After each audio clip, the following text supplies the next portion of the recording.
Hello, everybody. I'm Ryan Lanier. My business is Organizing for Good. And one of my favorite things I get to do is I get to reach out to area nonprofits and give them a spotlight. So people in mostly the Austin area, but anybody watching my YouTube channel can know the amazing things that are happening because of people who are passion driven and trying to make huge change.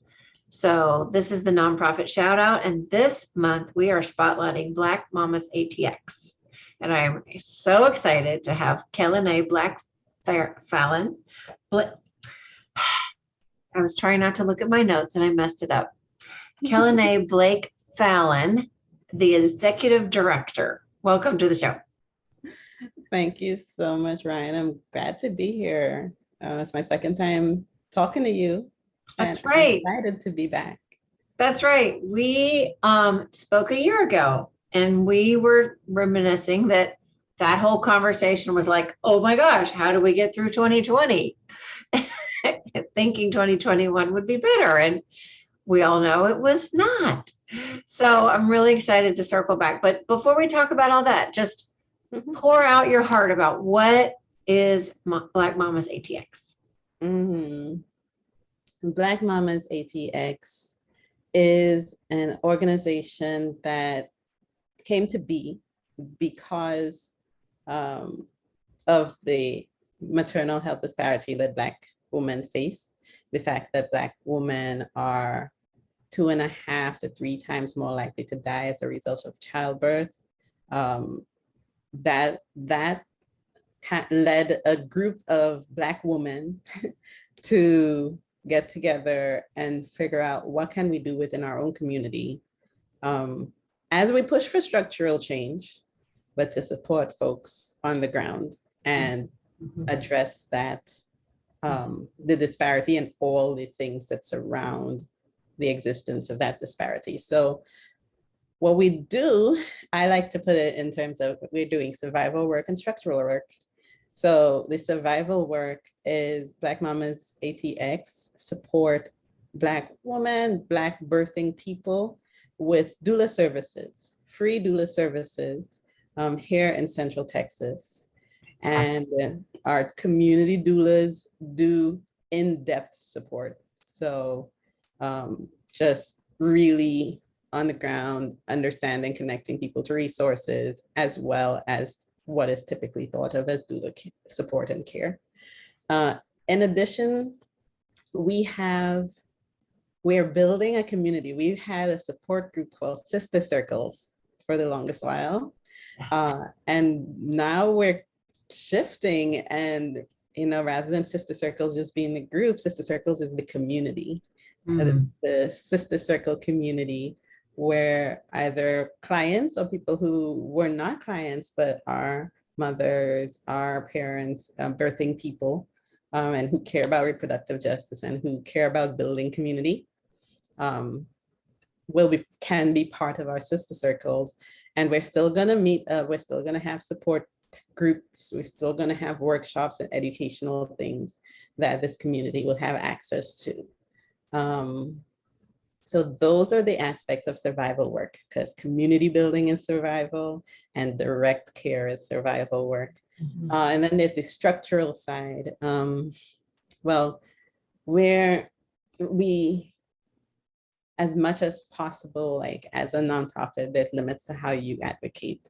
But we advocate, we try to educate, and we're actually gonna lean a bit more into that for structural change. So changes in policies, changes in laws, changes in the way of thinking that affect our healthcare. Because as we see, a lot of progress in women's health has been getting rolled back for years. And we've also made some small steps forward with regard to, for example, Medicaid. And so like, these things are the things that make a difference to everybody, and they contribute to the disparity that Black women face.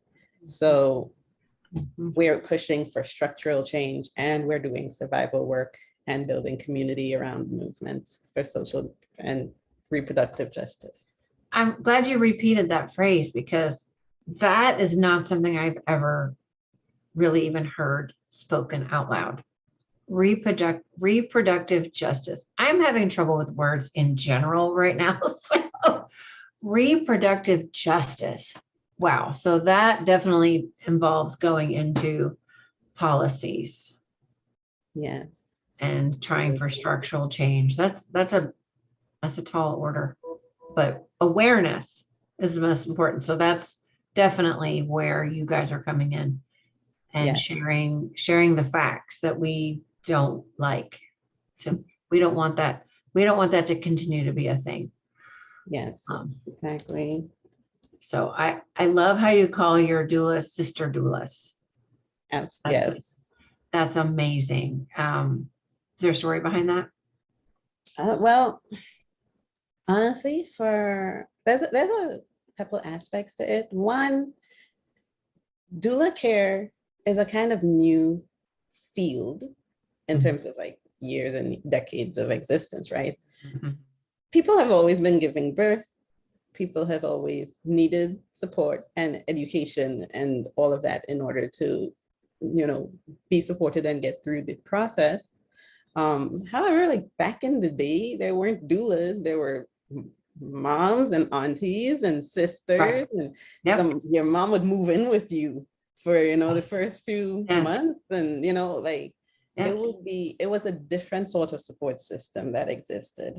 With modern life, with gentrification, with people having to move far away from families in general, like every community, like a lot of people are cut off from that sort of support system. And I think that's the birth of the concept of doulas.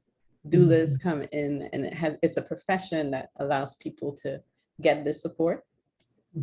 So that's one aspect of it. Really, that support used to come from family.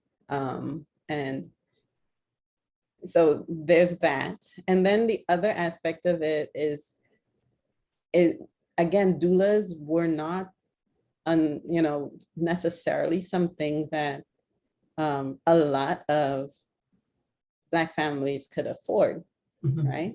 Like it's something extra to pay for. Right. And so it wasn't necessarily a well-known thing a decade ago, especially in Black and Brown communities. So like we have a lot of cultural, things that like run throughout African diaspora culture, and like calling people bro, bruh, sis, hey sis, auntie, all of that is, there's a collective family, and wanting to acknowledge that these are Black doulas who are in the family, in our culture, in our community. So they're sister doulas. Beautiful. That's amazing. Oh, I have like 700 questions, but wow. Okay. But let me talk, let's go into just the work you're having to do is already, so great. There's so much need, right? And then we throw in, the continued last year, or the continued confusion and difficulties of getting through the last of the pandemic.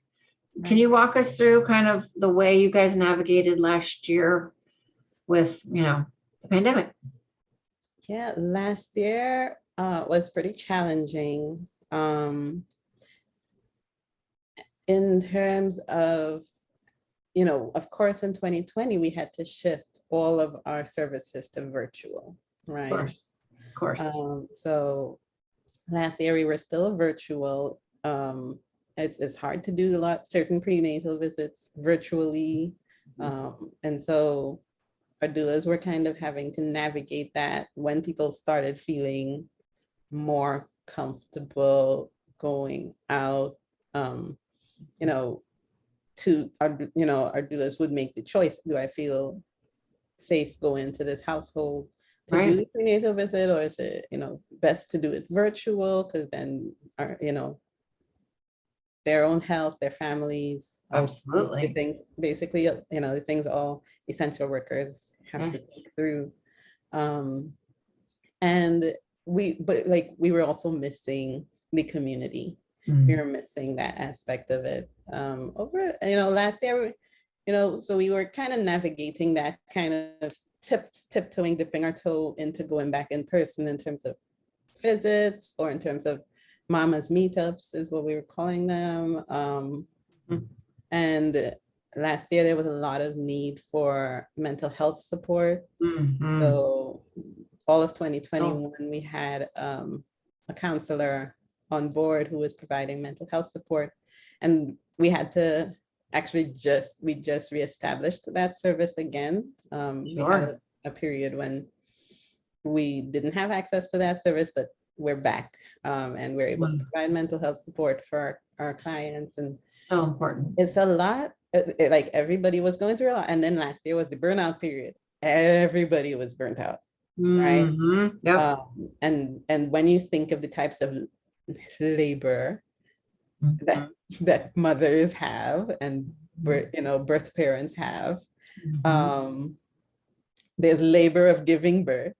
There's that postpartum period that is no joke. There is other children at home from school, or trying to decide if to have them out to school.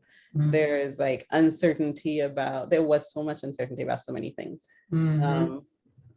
So it was a lot of uncertainty. It was a lot of needing to give mental health support. 2020 was literal survival support, getting food to people, right? People get money for rent, and that didn't really stop. In 2021, people still needed rent support.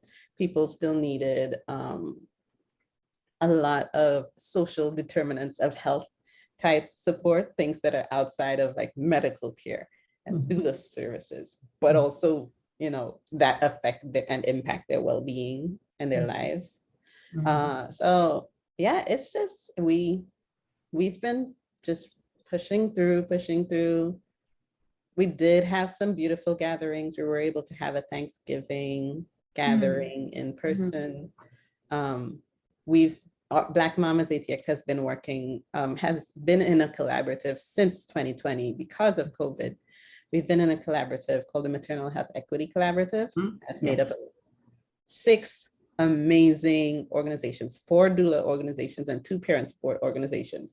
And we've been buoying each other up during this time. Like, we, like one person, we may not be able to serve this person. We know we can send them to one of our trusted collaborative, collaborative members, and they'll be taken care of in the quality and the way that we want to take care of people. And so it's community in so many senses, trying to maintain that. We know, just like education, we know the education virtually wasn't as effective for everybody. So like once we started going back, like some visits might be in person, some are virtual. Like we're still even today navigating all of that. Sure. And then today, like we established, we need, although everybody else has stopped masking, pregnant people are have a higher risk of getting COVID. Similar to folks who are immunocompromised. So even if they have the vaccine, there's still a higher chance of breakthrough COVID. Right. And 95 masks, as we know, are the most effective. And we were like on a staff meeting talking about like, we need to source a lot of N95 masks now that we're going back out to our families, so we don't want to bring anything to the house of any pregnant person, there's a lot of safety and trial and trying not to have any errors, because we're working with people's lives and well-being. So that's where we are. We're cautious, optimistic, building community. and still Absolutely. excited about what we do. Oh, yes, I feel that. I feel that. Again, just 20,000 questions come in mind. What was it very interesting to be dealing, or how did you guys navigate the whole vaccine with women who are pregnant?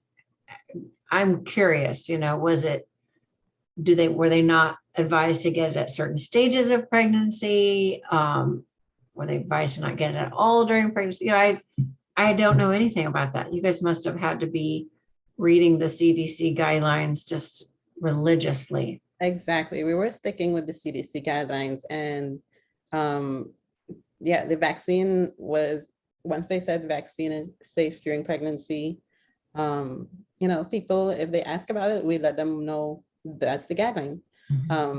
We also are aware of like a lot of distrust in the community about, like, in general and just specifically in the Black community, about like healthcare, the healthcare system. And so like we gave the correct, the best information we had, which was from the CDC. Yes. And we, trusted people to make the best decisions for them. But yeah, we haven't had any issues come up specifically about COVID vaccines. So that's a good thing. It's a great thing. The other thing I wanted to touch on before I ask you how we can support you is that I see this theme over and over when I do these nonprofit shout outs. It's not one nonprofit, it's it's when you guys connect. So the collaborative, for sure, you guys have an official collaborative, but I hear over and over other nonprofits that unite, whether things that overlap, that they do well and they do better. And, I love that theme of everybody being better together. How did the collaborative, how did it come to be? The collaborative came to be because of COVID. So at the start of COVID, some folks from Earth Day Austin started hosting a call every single day. And that group became named Community Resilience Trust. And at 9 a.m. every day, you just go on the Zoom link if you want to know, if you want to talk to other people. And they brought together folks from all sectors: education, city, nonprofits, community activists and organizers, and, community members. And people would just get on the call, talk about, what's going on in emergency response, and how we can make sure that the emergency response is equitable and it's reaching the most marginalized people. Yes. And one of the things that came out of that phone call was that we need, they were like, we need to bring together the people who work with, Black and brown, pregnant folks, marginalized folks who are pregnant, because, there needs to be a special call for them. So that was, that was organized. Folks like birth workers and social and activists and reproductive justice folks just from all over Austin and around Austin, they got on this call. There was so many people talking, and they started talking about, okay, what are you seeing in the hospitals? Or they're not letting doulas in, they're, where, our clients are scared to go to the hospital. Like, people are trying to avoid giving birth because they're trying not to go in the hospital. And like, people were extremely scared at that point in time. Yes. That group of people, we were like, all right, let's meet next week. Okay, let's meet next week. And we've been meeting since then. Who rose to the top over time, folks fell off, and folks came on, and who rose to the top were 6 organizations, and Black mamas and gals were on those first call. Healing Hands, Darlene Turner, she was on that first call. And folks from Mama Sana Vibrant Woman, they were on that first call. And, people shifted in and out. But those are the 4 doula organizations that have stayed since and still meeting 2 years later. Partners in Parenting, which provides parenting support workshops for new parents, and Hand to Hold, which provides support for people who have NICU babies who end up in preterm and in the NICU. And so those are our parent support organizations. We have built a community. This collaborative is a community. And like you said, one thing that we established early is that it's not about competition. Since you talk to nonprofits and work with nonprofits, like sometimes it feels like a competition, especially with the funding. But we said, we knew early, this is not a competition. We got to work together to make sure our people survive. Like we were in survival mode. And so we've since built a community that is continuing to be supportive of each other as organizations, as people. Our clients have access to a childcare program, so they can go visit their doctor, right? Or so they can get some reprieve for mental health especially if they don't have anyone in the home to help with taking care of folks. So this collaborative has made things possible that we could not do by ourselves. Yes. And that's been amazing. Amazing. So you did talk a little bit about fundraising and funds, and how do you all, keep the lights on? Yeah. We have mostly our organization survives with grants and donations. That's where we are. We have a lot of wonderful grant support from St. David's Foundation. We have some support from the Women's Fund, Impact Austin. These are just a few names of who have given us grants over the years. And that is one major way that we as a young nonprofit have been able to continue going. But donations are also becoming a more important part of it as well.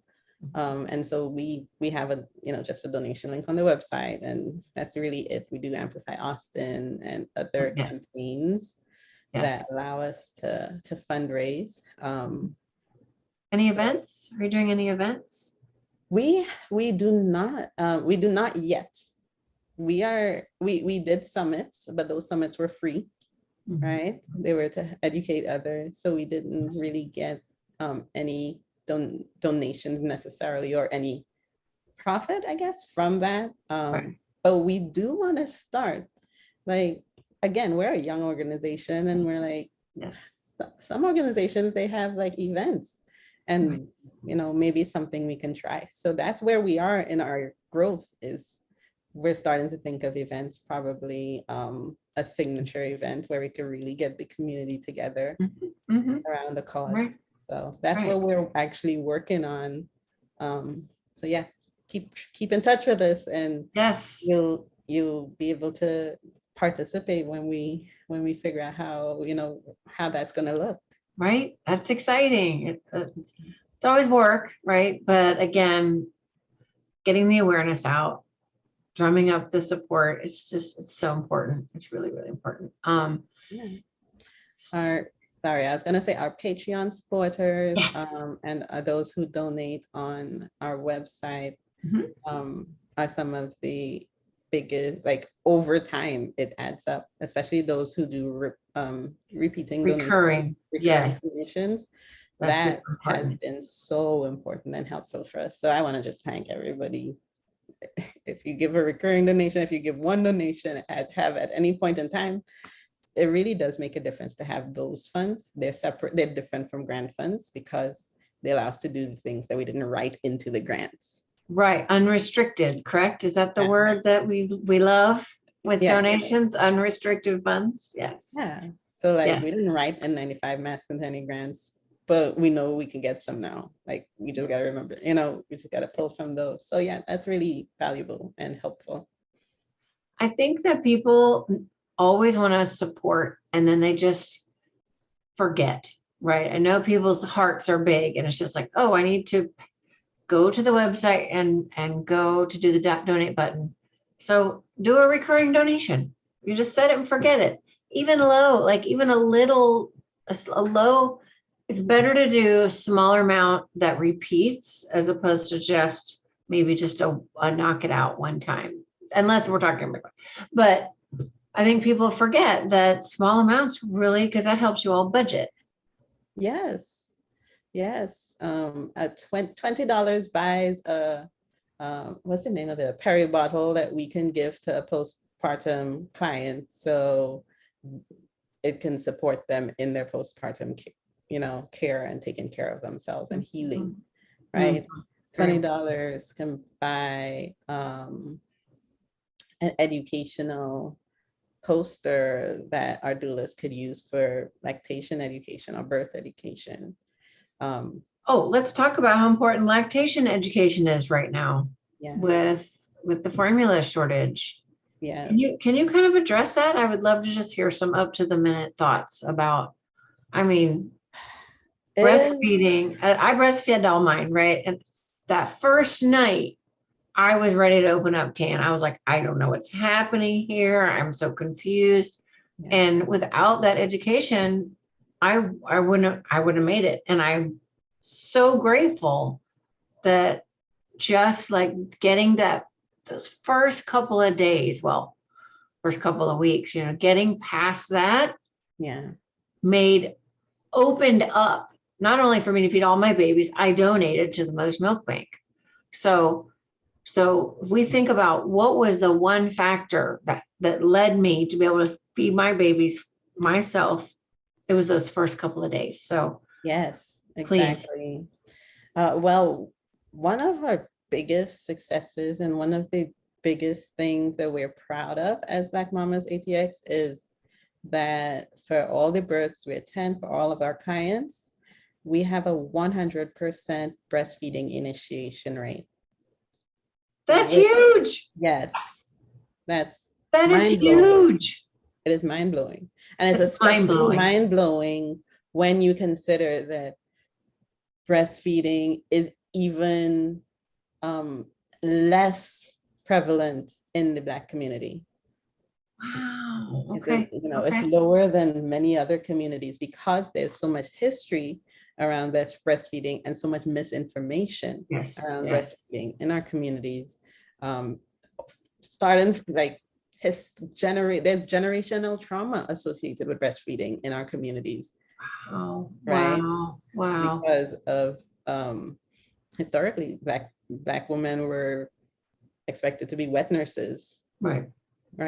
Or yeah. So like there's that misinformation, formula actually being easier to access than breastfeeding support for many people. Right. Yep. So there's been so many barriers, and we have shown that really literally just providing the right support and information, being there with them when they give birth and being able to support them as they get the baby to latch, and that, so like all that stuff that was preventing and barriers that can be overcome with the right kind of care and support. Yeah. And our doulas have like been phenomenal in doing that work. One of our doulas is even training to be a lactation consultant and like, this close to being certified, right? So like, we're so proud of the work our doulas do around breastfeeding. And then that's the initiation, and we do maintain like a high percentage even as we check back 3 months out. I think it's something close to 80%. But coming back to the formula shortage. Right. I think of it as, like I said, all that you need to put in, all the trauma that are barriers to breastfeeding, right? With the exception of the 120 or so people we have had the opportunity to work directly with. everybody else doesn't have that, right? Yeah. Like I said, getting formulas free or, you know, using an EBT card is more accessible, which, you know, that's good. Babies are getting fed. It's Right. more accessible Right. than breastfeeding support and lactation education, and more accessible to some people than just the information. How do you even get started? How do you do this? Right. So, and I think people misunderstand. One, not everyone can breastfeed. Some True. people just, True. What's the percentage on that? It's very low, right? Or is it low? It's I don't know what the percentage is actually for that, but I know I couldn't get breastfed. I was the fourth child. I didn't get breastfed because my mom could not produce milk. I know I had a friend, she said I couldn't latch. My mom was feeling so guilty because I, as a baby, was not able to latch. Okay. And sometimes during labor, baby gets born, nurse comes and pops the bottle in the baby's mouth. Right. There's that, right? Right. And so there are many barriers. Some people can't. Some people's like process has been thwarted. Right. know? Right. And that leaves formula as like the main aspect for so many people. And you can't just go back, especially if you've stopped breastfeeding, you don't have any more milk produced. So there's there's so much there's so much depth and levels in this discussion that people are just skimming over. Right. Right. And it's really, again, a reproductive justice and a social justice issue and an equity issue beyond just, oh, you can't find formula. Why aren't you breastfeeding, or using it to shame people for not breastfeeding? Right. Right. Oh, what? Moms don't need any shaming. I mean, exactly. That's wrong. So, wow, I'm so glad we got a chance to touch on that, because that is very current and such an interesting facet to this care that you're giving to these amazing mamas. Is there any, I'd love to hear, like, do you have a little story about somebody that was impacted that you just would love to share? No names, obviously, but like, most people say, oh, there's too many, I can't think of any, but like, just a moment, maybe that why do you do this every day kind of thing? Well, from my position, I'm here to facilitate and support our doulas in the amazing work they do. And for me, success looks like them being able to work in their zone of genius and do what they're doing to their best ability. And for them, like, I've asked them, what feels like success, or what are they proud of? And they definitely, like I said, the thing that they're most, and we as an organization are most proud of, is that breastfeeding initiation. And especially today, because we know at least a lot more of our mamas that we've supported are okay right now. Yeah. With the knowledge that there's so many people who are not. That said, I can't, like, there are so many situations in which people are, so I can do generally the one, having a healthy baby and a healthy mama, a healthy birthing person is a huge success. Yes. People getting to give birth the way that they want to that might feel like a given, but it is not a given in our community. So the fact that people are feeling like they are able, like they understand the ways you can give birth, but it doesn't have to be in a hospital.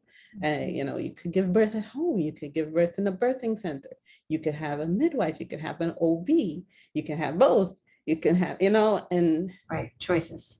having that and having the support for that and actually getting the opportunity to make a decision as Right. opposed to an Right. assumption that I guess Empowering. You're empowering them. Yeah. yes. Yes. And Yes. is and one of the things that I've heard one of our doulas say recently, one time she was on a call with a potential new client, and the person, when she told the person that no, we do this for free, you don't have to pay us, the person broke down crying. Oh, that's amazing. Because Oh, this wow. care is not easily accessible, No. and so there's so many successes in the everyday of what we do. The fact that we get to do it is a success. The fact that we do it so well, that our doulas do it so well, is a success, and that we continue to yeah, be able to collaborate with it. The fact that we have made such a strong collaboration with 5 other amazing organizations that allow us to even help the people we can't help by directing them to the right people. Yep. And There's have a so louder many voice. successes.